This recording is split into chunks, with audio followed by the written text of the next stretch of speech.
Salut tout le monde, bon dimanche. J'espère que vous allez bien. Je me connecte avec vous grâce à une version enregistrée de Cultiver sa lumière.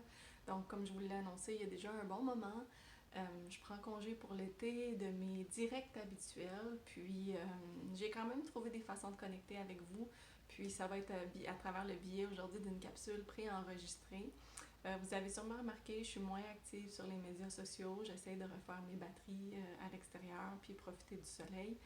Mais ça venait quand même de jaser avec vous ce dimanche du pouvoir de l'image, en fait du pouvoir biologique de l'image. Donc j'ai fait une petite capsule pour vous parler de ce sujet-là, alors qu'on traverse quelque chose qui est de l'ordre d'une crise mondiale. Hein. Donc on ne peut pas appeler ça juste une pandémie. C'est la pandémie, je dirais, qui a lancé un peu le mouvement qu'on est en train de vivre collectivement. Mais un peu comme des poupées russes, on est en train de se rendre compte que tout est imbriqué à l'intérieur de l'autre, de cette poupée russe-là. Puis ça a commencé avec la COVID-19, puis là on se rend compte que bien évidemment, il y a d'autres enjeux, ça soulève tous les autres enjeux, ça relève tous les autres enjeux qu'on était depuis longtemps capable de pelleter en dessous du tapis. Puis là, ben, c'est plus possible, alors ça se révèle au grand jour. C'est un grand défi pour plusieurs personnes. Puis, ce que je remarque en fait, c'est qu'on n'a pas une très bonne compréhension du pouvoir biologique de l'image sur le corps. Puis je voulais vous en parler parce que je pense que c'est un outil qui peut être vraiment important, euh, tant au niveau du système immunitaire, puis de la transformation qu'on est en train de vivre à travers la COVID-19, euh, qu'au niveau comme planétaire, dans notre capacité à nous connecter les uns les autres, puis à avoir des images intérieures qui peuvent nourrir autre chose que la peur. Donc, pour vous expliquer un peu le pouvoir biologique de l'image, je vais vous inviter à utiliser votre imaginaire, puis à vous imaginer que vous avez dans vos mains un citron. OK? Donc, faites le jeu avec moi si vous avez vraiment envie de voir quel est le pouvoir biologique de l'image. Donc, imaginez dans vos mains que vous avez un citron. Et puis là, vous pouvez même sentir le citron, puis toucher la peau du citron, puis vraiment, vous imaginez que vous vous coupez un quartier de citron. Donc, imaginez vraiment, vous voyez le jus, puis utilisez votre écran intérieur pour nourrir cette image-là. Vous voyez le jus du citron, c'est un citron bien frais, pas un citron sec d'épicerie, c'est un bon citron qui vient d'être cueilli. Puis là, vous voyez le jus, et là, vous imaginez que vous prenez le quartier et que vous amenez le quartier de citron à votre bouche et que vous croquez dans le citron. Fait que si vous êtes comme moi, puis que votre imagination euh, est un muscle très développé, vous avez probablement salivé, puis vous aviez probablement comme les joues qui piquaient comme ça, bien que c'est un faux citron. Okay? On s'entend que c'est une image de citron, on s'entend que c'est pas un citron réel, mais pourtant, si vous avez fait le jeu avec moi, puis je fais souvent ce jeu-là en classe quand j'enseigne ou quand j'offre différents ateliers, on se rend tout de suite compte, comme ça, que notre corps a une réponse biologique à ce qui est imaginaire. OK? Fait que là, je vous ai fait saliver avec cette petite image-là de 10-15 secondes. Puis là, je vous invite à transférer ça un petit peu plus loin. Puis à regarder comme par exemple ce qui se fait ici. Moi, je suis dans la région de l'Outaouais. Puis il y a le laboratoire de cyberpsychologie à l'UQO. Puis on va utiliser les images comme une voûte immersive d'images pour travailler avec les gens, pour les aider à traiter les phobies. Donc par exemple, si vous avez peur de faire un trajet d'autobus ou je ne sais pas exactement c'est quoi les séquences qu'ils font, mais on va utiliser donc la voûte immersive pour aider les gens à travailler avec des fausses images, si je peux dire, mais qui vont nous permettre d'avoir des réponses biologiques puis de réguler nos réponses biologiques comme si c'était la réalité. Donc d'apprendre à réguler la peur, d'apprendre à calmer notre amygdale, d'apprendre à calmer notre axe hypothalamus pituitaire surrénal dont je vous ai parlé dans ma dernière capsule. Et puis ça, c'est tout avec des fausses images. OK? Là, le but de ma capsule aujourd'hui, c'est qu'on est bombardé par toutes sortes d'images en ce moment qui nous viennent de partout dans le monde.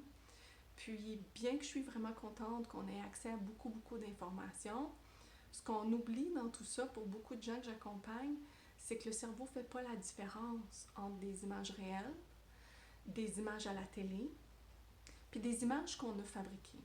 Okay? Toutes ces images-là sont traitées sur une base égale par votre cerveau. Fait que mon faux citron, hein, que j'ai croqué dedans, peut me faire saliver aussi à l'écran. Donc, je le vois à l'écran dans un film, quelqu'un qui mange un citron puis je salive. ou je le vois dans une voûte immersive, je vais saliver dans un plan de traitement. Mettons, on ne ferait pas croquer un citron, on ferait d'autres choses. Mais... Donc, vous voyez comment les images ont vraiment un impact biologique sur notre corps. Et là, ce que je vois, c'est qu'on est dans un dilemme où c'est important de rester informé. Puis en même temps, ce qui se passe, c'est que biologiquement, notre corps répond, même si on regarde juste notre fil Facebook, notre Instagram, les médias, la télé, les nouvelles, même si on regarde ça, puis qu'on n'est pas nécessairement directement dans les ondes de choc, nécessairement, ben constamment, on est bombardé par des images de souffrance, de difficulté. Puis des fois, on peut se sentir comme négligent de se désengager de ces images-là, ou pas empathique, ou pas, on fait pas notre bon rôle de citoyen. Mais en fait, c'est vraiment important de s'en désengager. Puis bien sûr, il faut en partie rester informé de ce qui se passe. Mais il y a une grande partie de l'information que vous recevez à travers les images en ce moment qui ne font que activer des parties de vous qui stimulent la peur, si je peux dire. Puis quand je vous expliquais dans ma dernière capsule qu'on a des réponses biologiques de peur, ben le système immunitaire va planter. Parce que c'est pas une priorité de s'occuper du système immunitaire quand il y a des images de peur qui viennent tout le temps. La priorité, c'est de se sauver. Donc, je voulais vous parler de l'importance aujourd'hui. On nous dit comment il faut faire attention à ce qu'on met dans notre assiette, ou qu'est-ce qu'on mange, ou comment on fait du sport. On pense à toutes sortes de choses. Moi, je pense que j'achète maintenant des crèmes qui n'ont pas de produits chimiques ou des produits pour mon visage parce que je fais attention à ce que je mets sur moi. Je veux pas mettre du pétrole sur moi. Mais c'est la même chose avec les images. Puis des fois, on devient comme dépendant ou addicté à ces images-là, puis on pense qu'on est plus en sécurité si on les regarde toutes, puis si on se nourrit de ça, puis on sait comme qu'est-ce qui se passe internationalement. Puis je suis pas en train de vous dire de ne pas vous informer, mais je suis en train de vous dire qu'à chaque fois que vous vous mettez en lien avec ces images-là, puis que vous cultivez une culture à l'intérieur de vous, dans votre quotidien, d'images exclusivement souffrantes ou paniquantes, ou difficile, ben vous ne servez pas votre système immunitaire, puis vous ne servez pas l'évolution collective, ok? Donc, dans la semaine qui va venir, j'ai l'impression que, pas j'ai l'impression, j'ai envie de vous faire, l'invitation d'aller à la rencontre d'images de guérison aussi, tu sais. Je dis souvent, les inconscients sont complètement connectés. Puis là, si on fait juste s'envoyer le mémo de la panique, tout le monde, puis c'est toutes ces images-là qui circulent dans l'inconscient collectif, ben le système immunitaire collectif plante aussi. Donc, je vais vous inviter dans les prochains jours, sans négliger l'importance d'être informé, si je peux dire, même s'il y a beaucoup de désinformation qui circule. Donc, je suis pas en train de dire qu'il faut comme devenir des Marie Queneau et granola dans un champ puis qu'on nie tout ça. Mon message, c'est jamais de nier, mais de vraiment cultiver la capacité d'être en relation avec des images intérieures qui sont nourrissantes, qui sont saines, des schémas, des matrices qui vont vous aider à maintenir votre santé mentale équilibrée, puis à maintenir votre système immunitaire équilibré. Puis là, la personne que je cite va se reconnaître. Des fois, pour certaines personnes, cette image-là, ça peut être de s'asseoir dans la cour, puis regarder nos poules, puis regarder nos jardins, puis regarder comme la beauté de la vie qui pousse. Fait que ça n'a pas besoin d'être quelque chose d'extraordinaire, comme un temple. On n'a pas besoin de voyager à l'autre bout du monde. Ça peut être des choses très, très simples. Moi, ici, dans mon bureau, j'ai des magnifiques orchidées. Puis c'est fou, mais quand on voit la beauté du monde, c'est aussi important de continuer à voir la beauté du monde parce que ça a un effet biologique sur notre corps. Donc souvent les gens ils pensent qu'il faut comme visualiser la guérison puis visualiser qu'on est en santé. Puis souvent quand on fait ça, je trouve qu'on met beaucoup d'énergie puis que c'est épuisant puis qu'on essaie de contrôler toutes les images.